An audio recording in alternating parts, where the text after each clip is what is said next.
Otro aspecto de la relación musical del graffiti la encontramos en la configuración misma del graffiti como una composición coral y visual. Aquí entender el graffiti como ruido y música, caos u orden, batalla o fiesta, atiende al criterio con que se juzgue o prejuzgue. Estas notas del paisaje tienen mucho de obra improvisada, de una jam colectiva donde se entra y se sale, con sus armonías y sus estridencias. Y todo esto entra en diálogo con todo ese panorama de rótulos y carteles publicitarios que configuran su paisaje cotidiano y con el que entra en competencia buscando visualizarse para salir del anonimato urbano, que asfixia al individuo o a los grupos minoritarios o marginales. Se trata de superar la anulación del individuo y la alienación dentro de una cultura de masas. Luego está la concepción de la firma o la pieza como variaciones sobre un mismo tema, una manera de mostrar la habilidad técnica, virtuosista y la capacidad imaginativa, la fantasía, dentro de una economía de prestigio subcultural que valora dichos méritos. Por ejemplo, Lee tendrá en la renovación anual de sus frontones un escaparate excelente a pie de calle para mostrar su vigencia como virtuoso del spray. Con ello se reafirma la condición de ser especial, de ser un individuo singular, distinguido dentro de la comunidad o de la masa. Eso lo puedo hacer yo, me atrevo y lo sé hacer, se vendría a decir.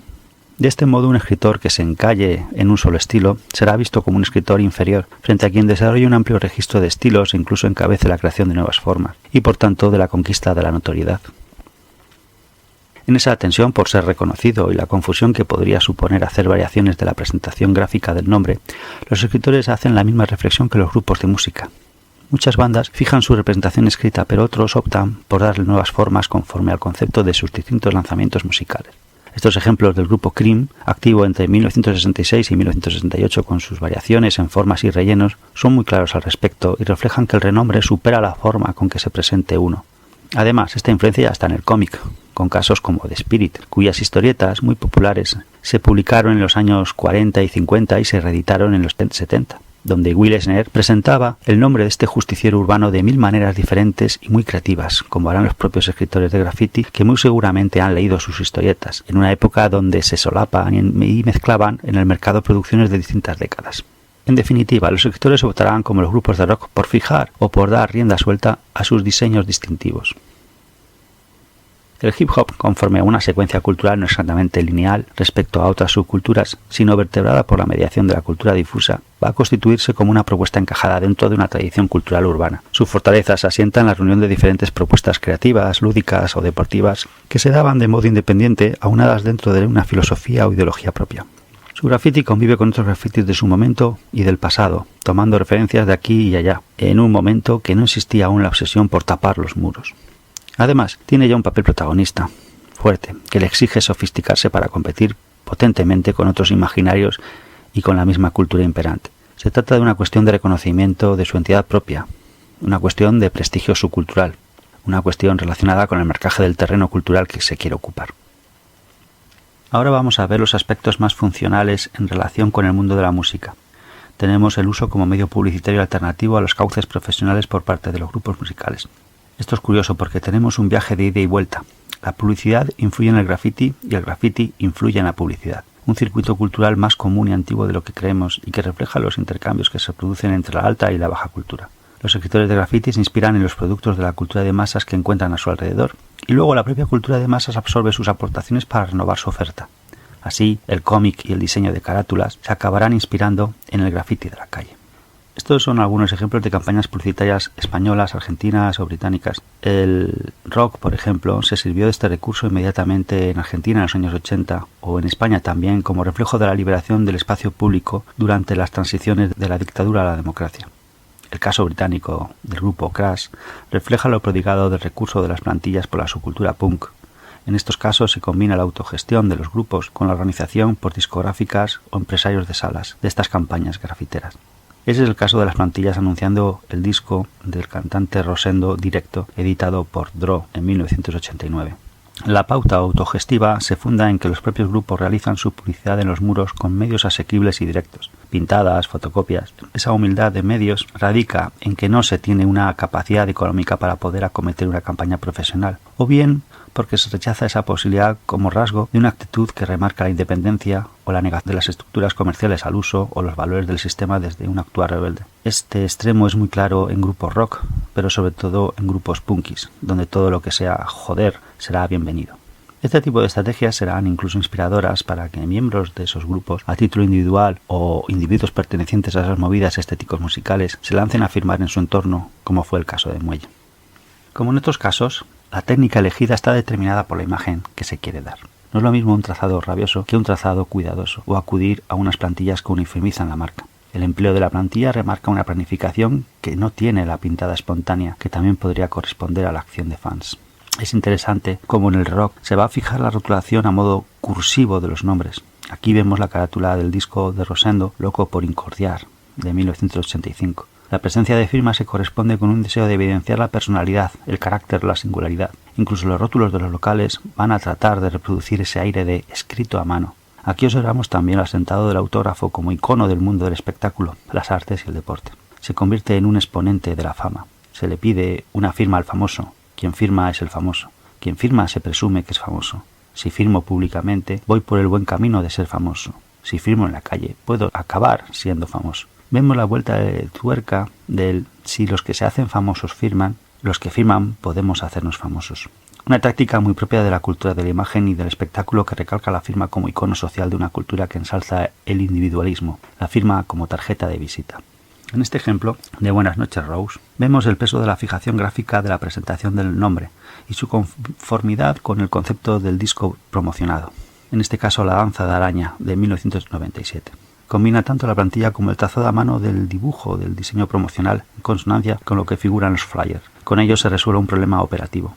Aquí cabe apuntar que ya en los años 90 las discográficas encuentran en los escritores de graffiti a unos profesionales idóneos para este tipo de cometidos. Conocen la técnica, conocen el terreno, saben desenvolverse y ellos suelen ser los ejecutores de este tipo de campañas. Con ellos se acomete una publicidad aparentemente alternativa, de impacto, duradera y económica. Su aura ilegal dota al mensaje de una obra transgresora auténtica, muy idónea para cierto tipo de grupos o solistas embarcados en determinados géneros musicales. El tema del impacto es muy patente en campañas arriesgadas que rara vez surgen de las discográficas. Esta osadía la representaron muy bien Huracán Paquito, una banda de rock de Getafe, que salió con pintura y rodillos a dejar su nombre a lo grande en tapias, muros, puentes y carreteras, para darse a conocer. Su irrupción fue tan sorpresiva y notoria que hasta creó una conmoción en el mundo de los escritores de graffiti, quienes pensaron que su autor debía de ser, sin duda, alguno de ellos, ya actuase en serio o en broma. También generó más malentendidos, como en el entorno futbolero, donde se consideró una pintada de apoyo al entrenador del Rayo Vallecano. El impacto, en verdad, se les fue de las manos y acabaron siendo más famosos como grafiteros que como rockeros. Otro ejemplo es Defcon 2, grupo hardcore o rap metal vinculado inicialmente al hip hop, cuyas actividades grafiteras se traslucían en el diseño de sus carátulas. En el contexto grafitero hay que distinguir aquellas representaciones que publicitan grupos, pero no son comerciales, sino que surgen del afecto. Son piezas de fans, que con ello expresan su admiración, cultivan el orgullo subcultural o hacen un ejercicio de propaganda de la subcultura. Por tanto, hay otra intencionalidad que no es la de vender discos o llenar conciertos a la hora de representar gráficamente y plásticamente el nombre de un grupo. Los grupos musicales se convierten en iconos para reafirmar la sólida entidad cualitativa de un movimiento. Estos tributos personales también pueden enfocarse hacia lo autóctono, como en estas piezas del Niño de las Pinturas, que homenajean en Granada a grandes personalidades del flamenco: Manolo Caracol, Camarón, Paco de Lucía o Carmen Amaya. Ídolos culturales que recalcan sus raíces populares en el contexto andaluz. Por supuesto, no hay que olvidar que los escritores pueden decorar con este tipo de temas fachadas e interiores de locales, discotecas, salas de concierto, tiendas de discos, locales de ensayo, casas de músicos, además de la aplicación del graffiti style al diseño gráfico o a la mercadotecnia. Estos homenajes pueden corresponderse con memoriales, realizados con motivo del fallecimiento de alguna figura de la música popular. Aquí vemos algunos ejemplos, como el memorial de Zephyr y Rebel a Joe Strummer, renovado varias veces, o el dedicado a David Bowie por Jimmy C, y que se respetan y se protegen. De este modo vemos que una amplia panoplia de grupos van a reflejar en el diseño de sus discos, incluso en la letra de sus canciones, ese maridaje de sus respectivas propuestas estético-musicales con el graffiti, desde el jazz hasta el punk o el hip hop. abarcando distintas tipologías y técnicas, a veces sin esa represión que impone la supuesta coherencia o decoro estético-musical, sino de un modo libre de prejuicios o clichés. Así, los escritores de graffiti transitan entre el rock hasta la nueva ola. Por ejemplo, el grupo de glam metal neoyorquino Twisted Sister contó con Vulcan para hacer un graffiti del grupo en clave neoyorquina para su cuarto disco de 1985, Come Out and Play. Figuraba una interpretación del logo del grupo con los nombres de sus miembros, como si fuese la pieza de una crew firmada por sus miembros. El muro sirvió como fondo de foto promocional y el motivo fue usado para camisetas en la respectiva gira realizada para promocionar el disco. Hubo una variante más clásica de la portada, como si los títulos hubiesen sido trazados con un spray rosa. Esta aplicación del grafiti a las cubiertas de los vinilos supone varios tipos de técnicas. Transferir literalmente un grafiti que se hace en la calle a una portada, hacer un grafiti teniendo en cuenta que va a formar parte de una portada, diseñar una rotulación específica al estilo grafiti para una portada o generar un diseño gráfico con sabor a grafiti para una portada, por ejemplo, sean las técnicas más habituales. Por tanto, esta evolución gráfico-plástica del graffiti durante la segunda mitad del siglo XX va a reflejarse en la carta de presentación visual de discos, carteles o hasta en los créditos de los programas musicales de televisión. De nuevo apreciamos esos viajes de ida y vuelta que se dan en nuestra cultura. Si los rótulos de programas televisivos influyeron en el desarrollo de las primeras piezas, ahora el desarrollo de las piezas influye en el diseño de los rótulos, buscando una aura más auténtica y más moderna o cool. Por ejemplo, el programa de televisión española Popgrama hacía referencia a la pintada contracultural, ligada en la España de los 70 al rollo, con un tono espontáneo y popular. Con el arraigo y desarrollo del graffiti writing, su estética se halla aupada bajo el impulso del hip hop, como se aprecia en el diseño que realiza Vulcan del título del programa piloto Graffiti Rock para la WPIX, Canal 11 de Nueva York. Otra faceta de esta conexión la tenemos en el cine musical. Y para ilustrarlo vamos a fijarnos en 3 películas. La primera es West Side Story de 1961, en la que se nos retrata el lado salvaje de la Gran Manzana con el enfrentamiento de bandas. Como potente elemento de ambientación, el graffiti va a tener un papel protagonista en sus más diversas tipologías, haciendo hincapié en el marcaje territorial de las bandas. No obstante, ya se aprecia el desarrollo plástico de firmas y su dispersión dentro de los barrios, pues combina graffiti real con graffiti recreado. De este modo, música, baile y graffiti combinan sus atractivos para ofrecer una narración fresca y vitalista. En el caso de Rock and Roll High School de 1979, vemos a ritmo de Ramones una exaltación rockera en una simpática comedia de género high school, donde el hedonismo, la espontaneidad y la transgresión estallan en una explosión de vitalidad juvenil. Una producción de Disney que, antes que constituir una apología del terrorismo, ha de ser vista dentro de su contexto histórico como una metáfora de las ganas de vivir a tope contra la carcundia adulta. Ya con el hip hop nos topamos con una producción a medio camino del documental que es Wild Style de 1983, dirigida por Charlie Ahern, cuyo rodaje se inició en 1981. Con ella se estrechará la asociación entre graffiti y hip hop conforme a la pretensión de reunir los 4 pilares del movimiento de manera estrecha. Contó con la participación de Fab Five, Freddy, Lee, Lady Pink, Dundee, etc. Y Zephyr, Rebel y Sharp realizaron el rótulo de la película en un muro del Bronx en 1983. Es interesante apreciar que el fuerte impacto de esta visión hip hop del graffiti en el público general va a complicar que se conciba que haya escritores de graffiti que no sean b-boys, pese a haber escritores reacios a esta absorción y que reafirman su autonomía, como Blade o Lady Pink. De este modo, siendo la normalidad originaria esa pluralidad de gustos musicales o de participación en diferentes movimientos estético-musicales, ahora en este momento se va a contemplar como una anormalidad no pertenecer exclusivamente a la órbita hip hop. Es evidente que el interés por integrar el graffiti en este tipo de producciones musicales con destino al consumo juvenil o general responde a la constatación de una realidad cotidiana, y es que el graffiti forma parte del paisaje urbano y de las prácticas culturales de la juventud, no digamos ya de la configuración de las subculturas de esa época. Hay un proceso paulatino de diálogo entre el graffiti y la esfera escénica. Supone reconocer sus valores como acción vinculada con lo musical, con lo rítmico, con lo melodioso.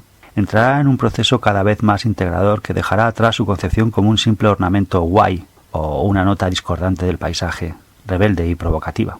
Una fase inicial es la de recurrir al escritor en un contexto de proximidad, por ser reconocido, por ser del barrio, etc., para hacer un telón de representación del grupo, del disco, de la gira, del evento, de una jam, etc., aportando su granito de arena a la escenografía.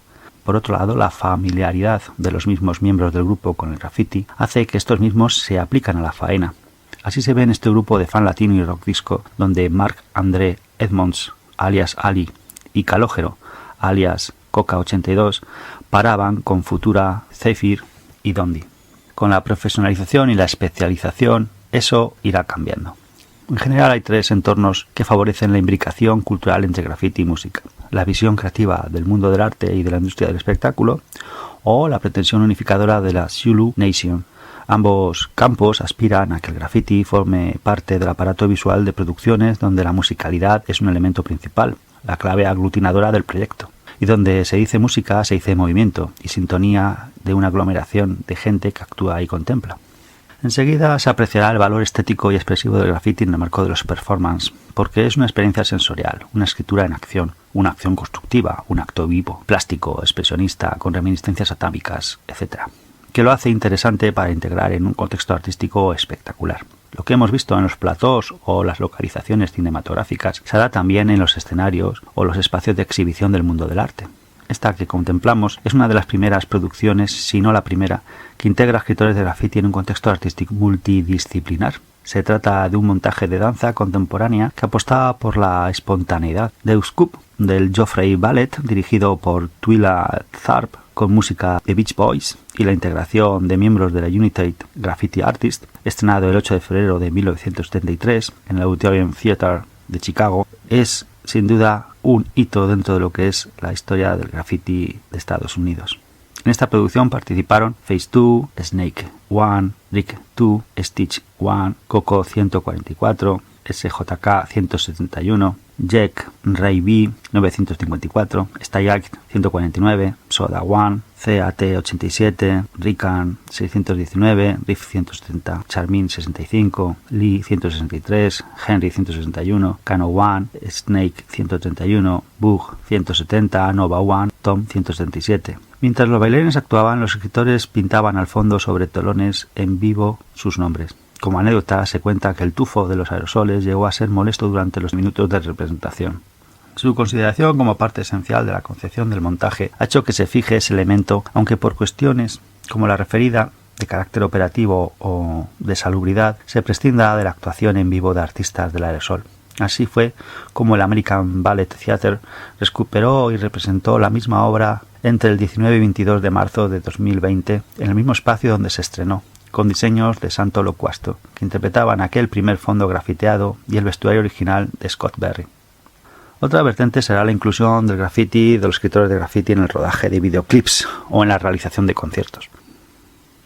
Por ejemplo, el grupo Blondie, gracias al papel de Five Five Freddy como puente entre la escena callejera del hip hop y la escena de los clubs de la nueva ola, integrarán los decorados de los vídeos de The Hardest Part de 1979 o Rapture de 1980, donde aparecen los autores Lee y Fab Five Freddy simulando que pintan para no atufar. Comprobamos que la cualidad del instrumento del aerosol dificulta su consideración en acción coreográfica y bajo techo, lo que no sucede en la grabación del vídeo de Buffalo Gals de Malcolm McLaren, realizado en Manhattan en 1982, ya que se rueda a cielo abierto, empleando de fondo un frontón pintado por Bill Blast y con la actuación en directo de Dondi pintando el título del tema musical.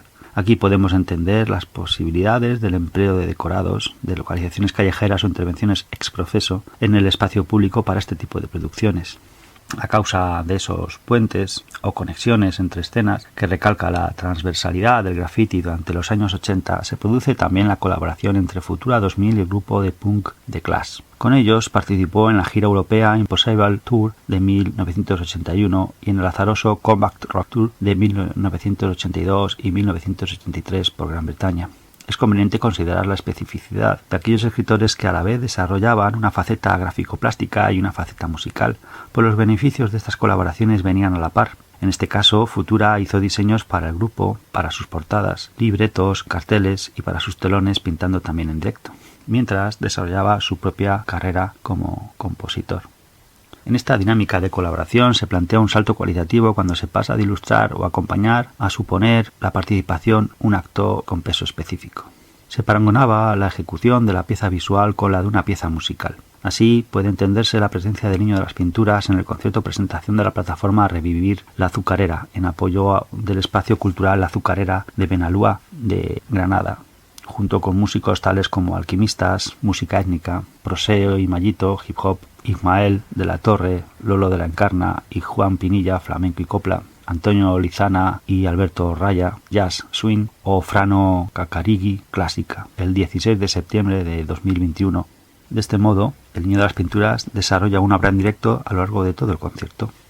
Una vertiente más intensa es la combinación del talento creativo, como en el caso de Lara Bello y el citado Niño de las Pinturas, montando un espectáculo llamado No Solo Cena, en que ambos se convierten en coprotagonistas de una narrativa, empleando como nexo la faceta de la imagen en proceso dinámico, el pintar como baile, con una huella física palpable, o la cualidad plástica de la danza, con una huella física fugaz instantánea, con elementos tan interesantes de interconexión como son la música, el canto y la sombra, y su huella contorneada en el lienzo. Como curiosidad, el lienzo se recortó en trozos al final de la actuación y sus fragmentos fueron repartidos entre el público. Se celebró en el Palacio de Congresos de Granada, un espacio abierto, el 28 de agosto de 2014. Sin duda, una evolución sustancial de esta interconexión está representada en las pinturas escénicas en acción de Suso 33. Se trata de una concepción más amplia y ambiciosa, propia de escritores con una proximidad operativa e inmersión profesional en las artes escénicas o el performance musical, que busca una realización más próxima a la obra de arte total o graffiti total, desde una perspectiva multidisciplinar que, por supuesto, sacrifica la espontaneidad o ilegalidad para poder configurarse. Este tipo de propuestas nos deben hacer ver que el lastre de la subculturalidad se diluye como convención cultural y sociopolítica que es, cuando se otorgan medios y un reconocimiento cultural dignos y acordes con la pretensión creativa. Toda esta reunión de medios o artes se realizan en plano de igualdad, como partes sustanciales de un todo orgánico. Aquí el protagonista no es la música, o no lo es la danza. Todo está concertado, fundido en una experiencia total y única. En el caso de Resurrection, es el propio escritor de graffiti la figura protagonista de esta apoteosis audiovisual. También es muy interesante considerar el Mapping Projection en esta exploración de lo multimedia e incidiendo en la representación efímera o reinterpretativa del evento audiovisual en un entorno o una instalación. La combinación de imágenes en movimiento, proyección o luminotecnia y música o sonido se hace indispensable en la creación de una atmósfera envolvente o una experiencia audiovisual en interiores y exteriores. Y cerramos simplemente comentando cómo en los 90, en su segunda mitad, fue muy importante en el renacimiento del hip hop graffiti español la inclusión de espacios para la exhibición de escritores en vivo dentro de los festivales de música que empezaron a proliferar en la geografía española, como fue el caso del Festimad o el Viña Rock. La asociación del graffiti con las subculturas musicales, en especial el hip hop, ya consolidado como propuesta en el circuito musical nacional, gracias a la labor de sellos como Zona Bruta o Boa, hizo posible considerar lo oportuno de su inclusión como elemento dinamizador y festivo. Suponía un reconocimiento de su arraigo cultural y del sofisticado grado de desarrollo artístico que había alcanzado dentro de sus parámetros. En esta integración pesa el referente de las jams y la coexistencia de diferentes artes propias de la cultura urbana. Con esto concluye esta aproximación a las posibles conexiones entre graffiti y música, las posibilidades de colaboración que pueden existir entre ambas, las variantes de experiencias creativas, etc., tanto dentro como fuera de la subcultura, aunque llegue un momento en que los límites jerárquicos entre cultura y subcultura se difuminan y se deshacen, invitándoles a tirar del hilo para ahondar en este tema si es de su interés. Muchas gracias por haber prestado atención.